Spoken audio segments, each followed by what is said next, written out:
And a big lead on left, right and centre this evening. Well, both the camps have released their manifestos now. Well, the BJP released its manifesto and so did the Maha Vikas Aghadi. There are startling similarities but also key differences as far as these two manifestos are concerned. The focus certainly in both the manifestos are women, farmers and the youth. What does it really mean? What are the ramifications? What do these poll doles really mean? How do they translate on the ground? We'll decode all of that with top analysts. But first, a look at this report.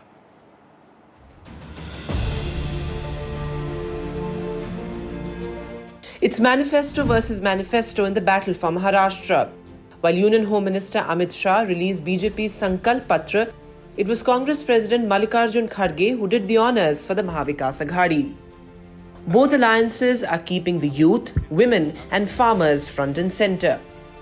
The BJP announced 2100 rupees for women per household under its flagship Majhi Ladki Bahan Yojana, whereas the MVA announced 3000 rupees under the Mahalakshmi scheme. The BJP has promised waiving of loans for farmers and the MVA has also promised a loan waiver of up to 3 lakh rupees. The BJP has vowed 25 lakh jobs by 2029, whereas the MVA says it will fill vacancies in 2.5 government jobs. The BJP has come up with a skill census for state intervention in creating more opportunities, and the MVA has vowed caste census, which has been a long-standing promise of the Congress. Congress President Mallikarjun Kharge not only attacked the Prime Minister over his Lal Kitab remark, but also took on Home Minister Amit Shah. Shah in return launched an attack on the MVA, accusing them of announcing policies solely to find a place in power. ये सब सफेद पन्ने हैं। अगर सफेद पन्ने इसमें हैं, तो आप शायद इसे कॉन्स्टिट्यूशन नहीं रखते। तो उसको भी बोल रहे रेड कॉन्स्टिट्यूशन बोले तो नक्सलाइट को प्रोत्साहन देने वाला। 2017 में कोविड को फिर ये मैं भी बोलूं, कोविड और मोदी जी दोनों नक्सलाइट हैं। आज चुनाव में हमारा मुकाबला अघाड़ी से है। मैं निश्चित रूप से कहना चाहता हूं कि अघाड़ी की सारी योजनाएं सत्ता के लालच में तुष्टीकरण की है, विचारधाराओं का अपमान करने वाली है और महाराष्ट्र की संस्कृति से छल कर केवल सत्ता प्राप्ति के लिए आगे बढ़ने वाली विचारधारा है। The Bharatiya Janata Party and the Maha Vikas Aghadi both released their manifestos today. The Bharatiya Janata Party called it Sankalp Patra, whereas the Maha Vikas Aghadi called it Maharashtra Nama. While the incumbent government has focused or has stressed more on creating more jobs, especially from sectors like artificial intelligence, robotics, we can see that the stress of the Maha Vikas Aghadi is more on agro-centric growth, safety of women, and a more diversified growth across the state. Now, which one of these two manifestos will find more buyers on the 20th of November will only become clear on the day of the results. With camera person Mahesh, this is Anuj Raith reporting for NDTV from Mumbai. Joining me on the show this evening, Neerja Chaudhary, senior journalist, also Dr. Syed Zafar Islam, national spokesperson of the BJP, Rajesh Kotian, spokesperson of the Congress is with us, also Seema Malik, spokesperson of the NCP, and Sushil Vyas, spokesperson of the Shinde Sena. Thanks all very much for being with us. Going across to you first, Dr. Islam. You know, both the manifestos take us back to the long-drawn debate around welfare schemes versus freebies. I mean, if you look at the BJP's manifesto, there are a large number of poll doles, whether it is 2100 rupees for women per month, the farm loan waiver, also the stipend, the promise of 10,000 rupees as stipend to 10 lakh students. This is something that the BJP has been cornering the Congress on. And to rely heavily on these welfare schemes, though of course Maharashtra and perhaps a state like Karnataka cannot be compared in terms of its fiscal, its budget and its fiscal discipline. But even then, wouldn't you say that this is some sort of hypocrisy? Well, let me tell you a few things which is important for you to understand the differentiating factor between us and what they have announced. We are in the government. We understand the revenues. We understand the total budget. And everything will be part of the budgetary provision. We are not making any announcement where we know that it is just like what MVA is announcing, had announced prior to the election in various states like Himachal, like Telangana and Karnataka, where prior to the election they had made so many announcements without understanding the dynamics, without understanding the fiscal requirement. And when they were in the government, actually they misled the people and they got the vote and they formed the government. Today they are struggling, and whatever promises they had made, they are not able to live up to their own commitment. So they have not been able to honor their commitment in those states. Here also, they are making the same mistake. As far as the Mahayuti is concerned, whatever so far we have paid to the people, it is part of the budget. It is the budgetary provision is there. We have not crossed beyond our means. So whatever means we have as a government, whatever revenue we have, in that revenue, we are making those kind of announcements so that we know that exactly what we have been announced. We have enough revenues to service or to honor those commitments. So that is the differentiating factor between us and them. We are not making any statement. We are not making any promises which is beyond our means. And that is something they need to understand. That is what people understand. We have always maintained. Once we are in the government, then it is our responsibility to because it's a welfare state, so it's our responsibility to ensure that the welfare schemes are being used Rajesh Kotian, because I think that's a fair point Dr. Islam is making, and your response to that, Rajesh Kotian, because one of the things you've promised in your manifesto is a 25 lakh health insurance scheme in the state as well, and it brings to mind what Mr. Ashok Gehlot did in his state as well. Would you say that this sort of extreme reliance on welfare schemes, this model is imploding for the Congress? And the second part of my question is, promising things like raising the reservation ceiling. Now, these things cannot be implemented till the time you have a Congress government at the center. So there are promises that are almost in the air. See, can you hear me? I can. Go ahead. Hello? Yes, I can hear you. Go ahead. So BJP is used to doing that. When we do it, they call this the revenue culture. And when they do it, it is all fine. That's my question to Jafar bhai. Modi went on saying, ki, "Arey yaar, tum log to revenue karte ho." And he used his protege, Eknath Shinde, they have issued 400, I think, circulars, left, right, and center. And he says, where is the money? And there is nothing, no money there. The same thing. So let us forget what BJP says. They issued full page ads on 6th when Rahulji announced our guarantee, on 7th, saying that we have done wrong. We got our 2 CMs and a deputy CM yesterday and had a press conference. And we have told them we will sue them. So let them face us in court. We have all finished. We have implemented all our manifesto promises in Karnataka. We have spent 52,000 crores. Whether when we promised the money was there or not there. That also comes at a cost, Rajesh, doesn't it? Because there is a balance. One has to understand. One has to understand. One has to understand. Otherwise, we'll keep talking over each other. Hear me out, because I'm looking to having a constructive debate here. This also comes at a cost. We are talking about petrol tax, diesel tax, even an entertainment tax in a state like Karnataka. So ultimately, it's the taxpayers' money that goes into financing these kind of welfare schemes. See, you have to know one thing in life. Even if you run a family, the one who is weak, you tend to help him, and the one who is stronger helps him. So our concept is very clear.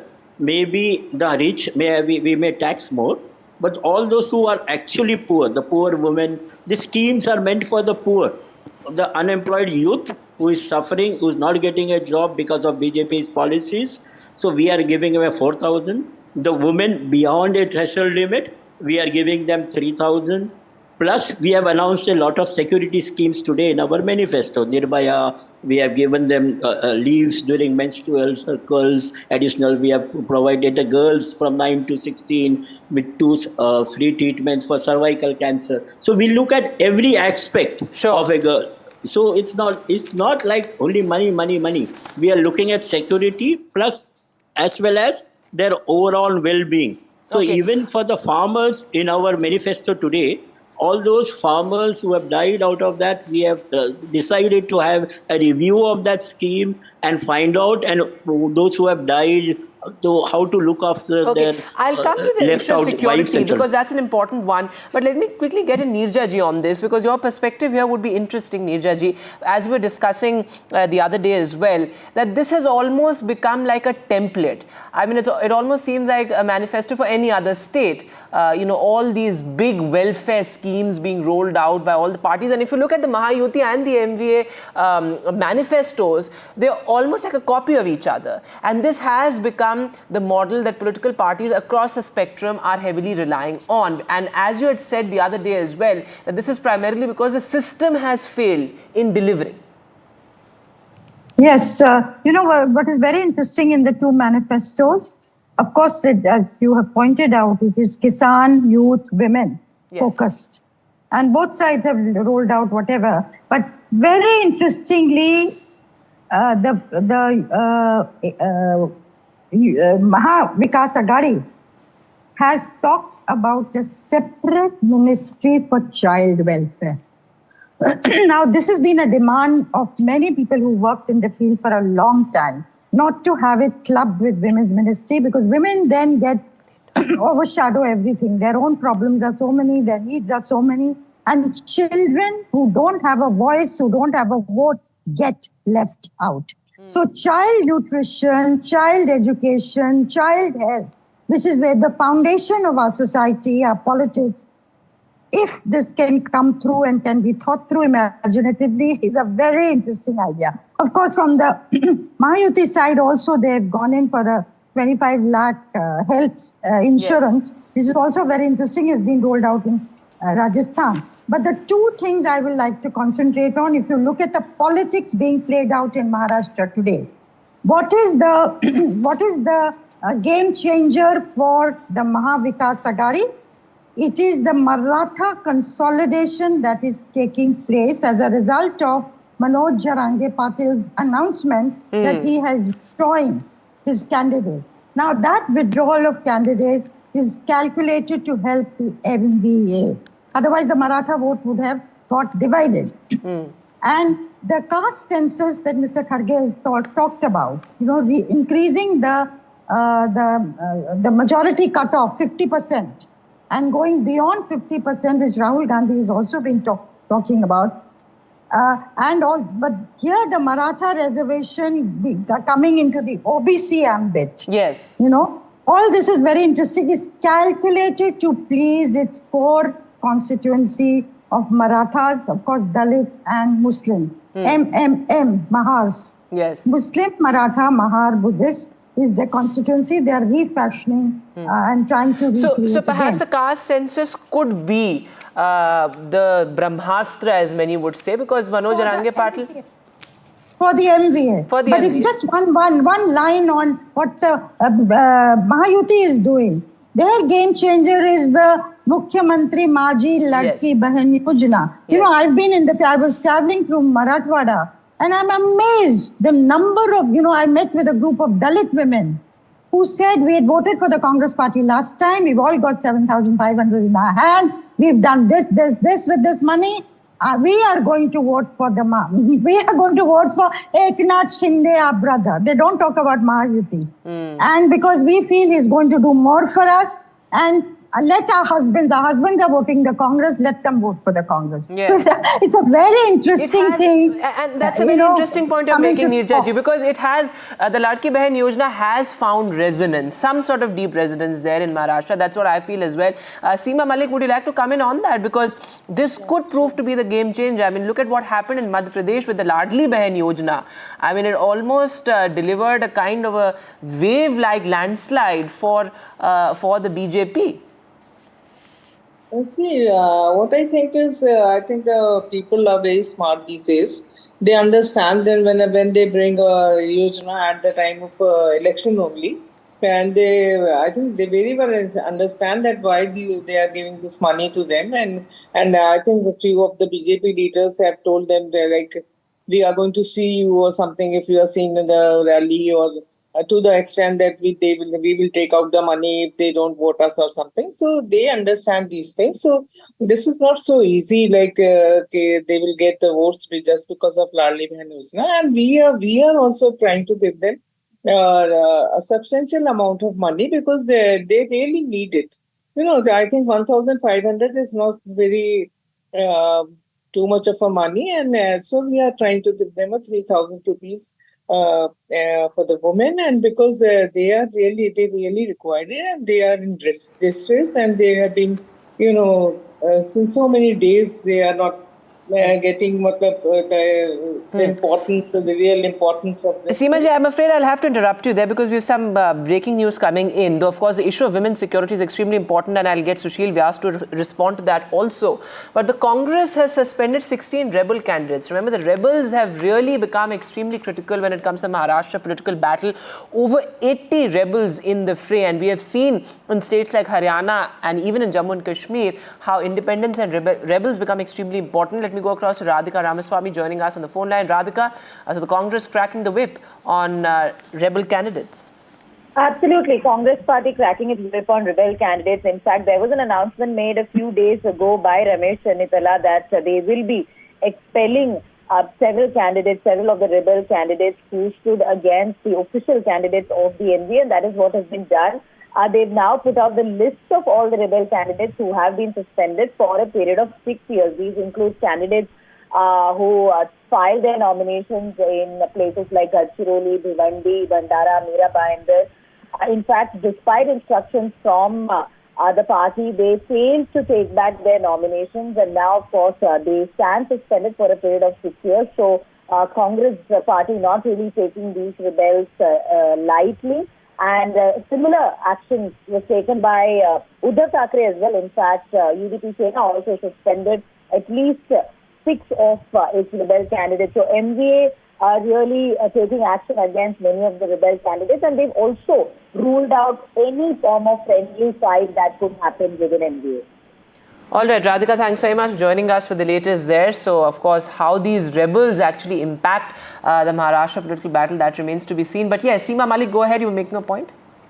Yeah, I was talking about the Ladli Yojana. And see, we are also focusing on the three main people, that is the youth of the country, and in fact, the unemployed youth, as most of the projects are going out from Maharashtra to Gujarat.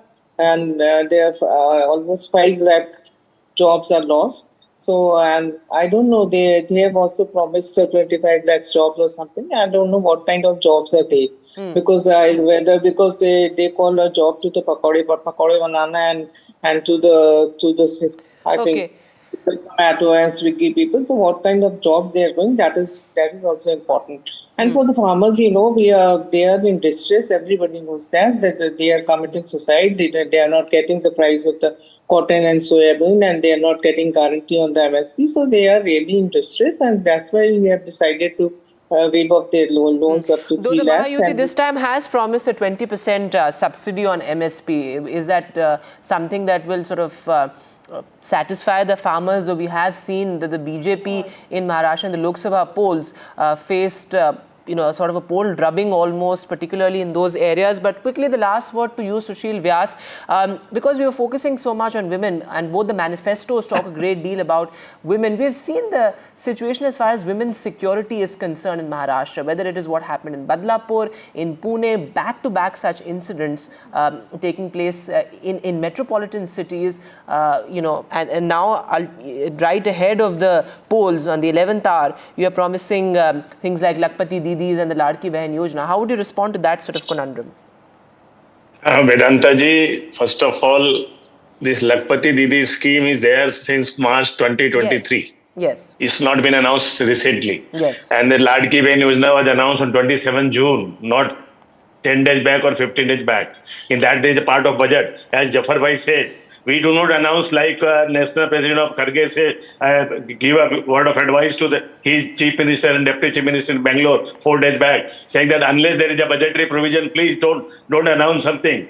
So we have not announced something in air. We have announced after making budgetary provision in our budget in 27 June 2024 by making 46,000 budgetary provision for Ladki Behni Yojana, 5,500 crore rupees budgetary provision for Yuva Kaushal Vikas Yojana. That is for stipend to the young generation for their doing some skill work. So we are not like, and then I was very happy when Seemaji was saying they are giving 1,500, we'll give 3,000. But when we announce this, they are the same people. No. Please, I have not interfered you. They people went to the court challenging this scheme, saying that Maharashtra is under loan, there is a debt of 8 lakh crore rupees, how they will pay. Now, my counter question is, if that is the situation, how you will pay? If we can't pay, then how you will pay? Okay. See, at least we are implemented. We have paid five months installments already reached to our sisters.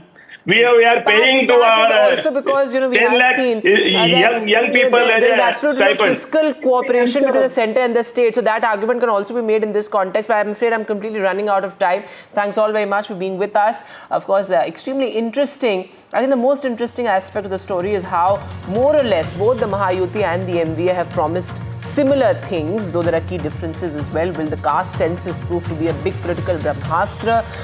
Who will really ultimately be able to woo women voters? All of that remains to be seen. This is the Maharashtra political battle is only heating up. Thanks so much for watching. Good night.